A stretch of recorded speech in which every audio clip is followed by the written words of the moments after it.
Wito ula wa ilo tutethia.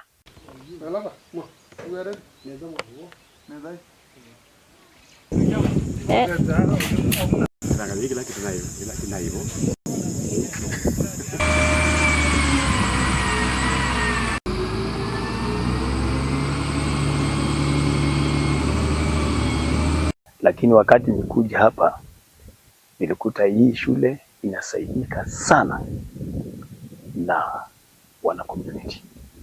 Wana community hakika ndio wenye hii shule, na kulingana na historia wamesaidika hata na wale watu wa Sanda Vesting.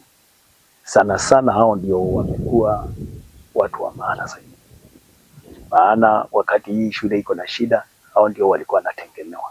Wakati tulianza hii shule tulikuwa na shida sana, lakini tukaingia kuuza mchanga, tukawa hatujui vile tunaenda, lakini tukaenda tukapatana na watu wengine wakatusomesha, tukaingia kwa cooperative.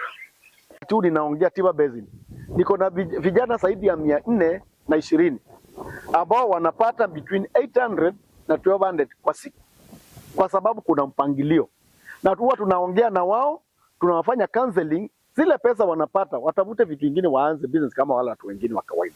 Zile areas mchanga huko, tuingie pale, tusajili transporters watusaidie, na nika approach Aulias Transporters with by Basin, na wakakuja hapa tukaangalia na wakatupatia hii tingatinga free of charge, wafanye ile tunaita back to the community.